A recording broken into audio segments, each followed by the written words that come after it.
छात्रों, आज हम राजा निर्वंशिया कहानी की चर्चा करेंगे और इसके विविध पहलुओं के विषय में जानेंगे। राजा निर्वंशिया कहानी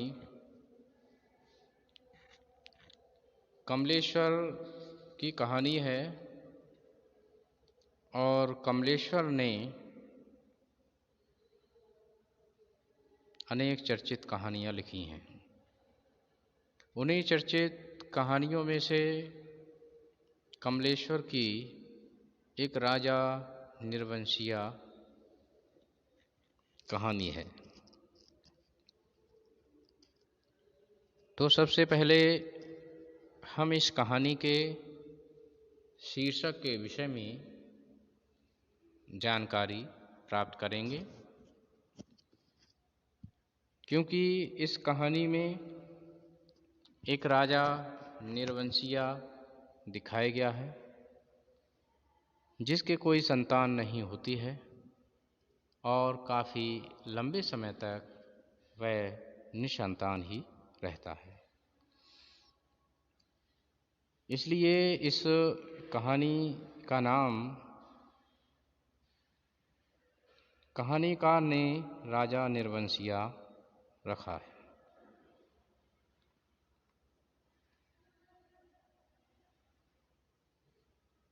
इसके बाद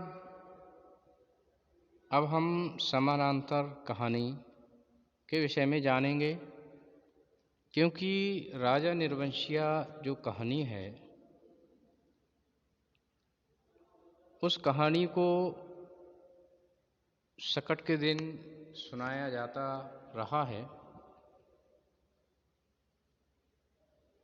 लेखक की माँ ये कहानी अक्सर उसको सुनाती रही है और इसी कहानी के जैसी एक कहानी जगपति और चंदा की है। जैसी घटनाएं राजा निर्वंशिया कहानी में घटित होती हैं, बहुत कुछ वैसी घटनाएं जगपति और चंदा के जीवन में घटित होती हैं।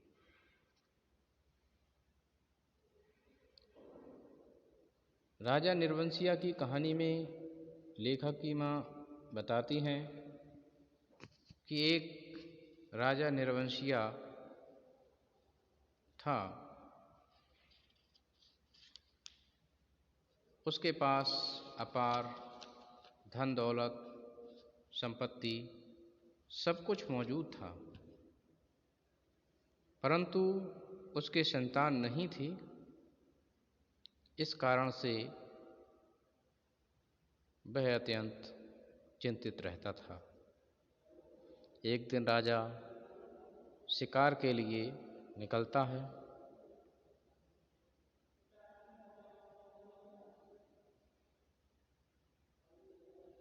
और जब राजा 7वें दिन वापस नहीं आया तो रानी मंत्री को लेकर राजा को ढूंढने के लिए जंगल जाती है।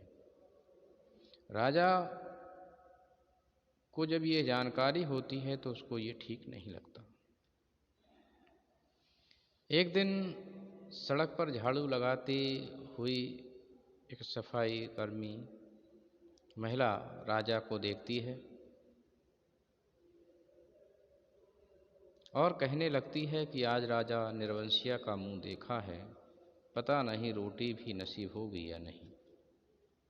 इस प्रकार से उसको अपशगुन माना जाता है, अशुभ माना जाता है।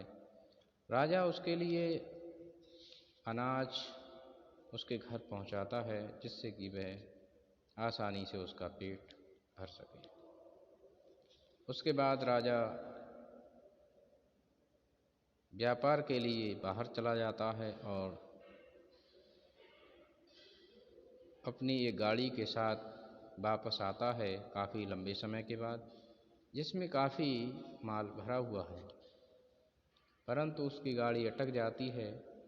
तो पंडित जी उसको बताते हैं कि यदि सकट के दिन जन्मा बच्चा कोई अपने घर से सुपारी ले आए और उसमें छुआ दे तो निश्चित रूप से गाड़ी आपकी आसानी से निकल जाएगी। वहाँ पर राजा देखता है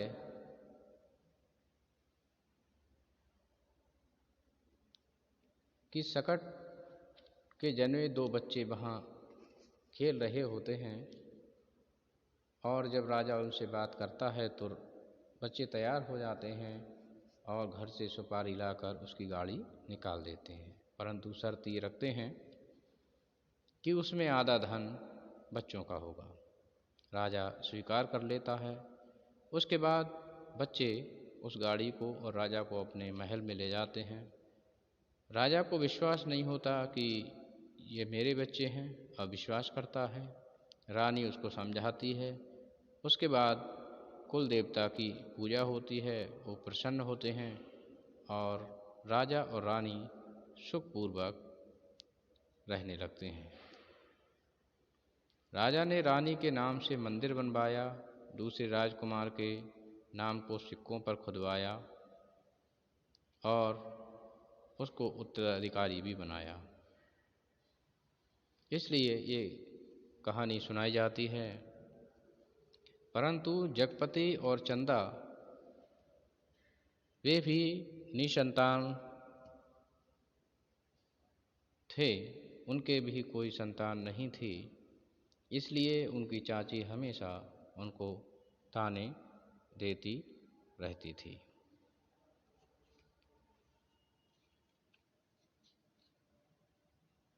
एक दिन जगपति अपने संबंधी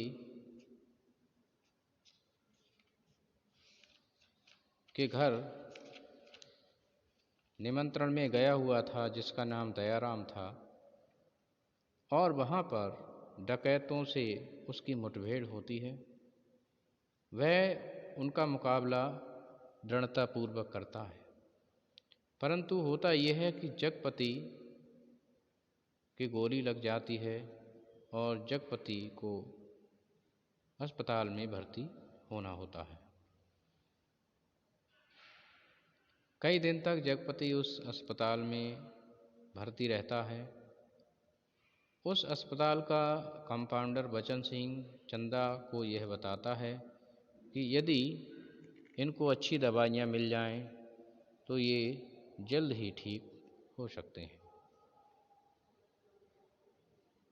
लेकिन उनके लिए मरीज को पैसा खर्च करना पड़ता है। जगपति ने ये कहकर इनकार कर दिया कि हमारे पास इतने पैसे नहीं हैं। फिर भी बचन सिंह ने दवाइयाँ मंगा दी। चंदा ने जगपति से कह दिया कि दवाइयाँ उसने अपने कड़े बेचकर मंगाई। उसके बाद जगपति ठीक हो जाता है, घर आता है। जैसे ही वह घर आता है तो उसकी चाची उसे तायना देती है कि आ गए राजा निर्वंशिया। घर में अंधेरा होता है, लालटेन को देख रहे होते हैं। चंदा कहती है तेल नहीं होगा इस वक्त। जगपति गुस्से में बोला तुम्हारे कभी कुछ नहीं होगा, न तेल और न कुछ और। चंदा को बहुत बुरा लगता है क्योंकि उसे बांझ होने का ताना दिया जाता है।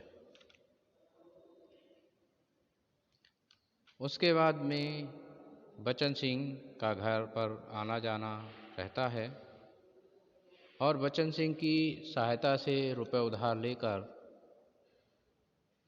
जगपति एक टाल खोलता है।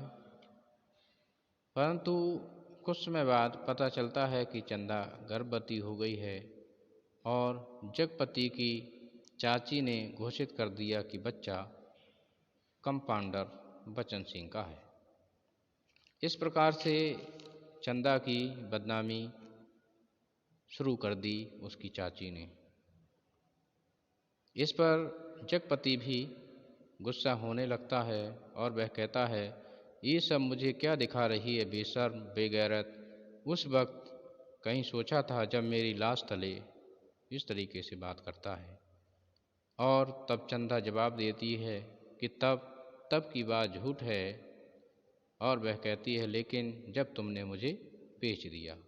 अर्थात जगपति ने बचन सिंह से काफ़ी रुपए उधार लिए थे और उनको चुका नहीं सका था, और उसके एवज में बचन सिंह ने चंदा का उपयोग किया, चंदा का उपभोग किया।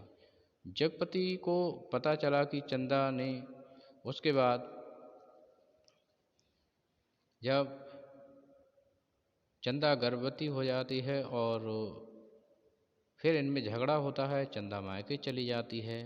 बाद में जगपति को पता चलता है कि चंदा ने पुत्र को जन्म दिया है।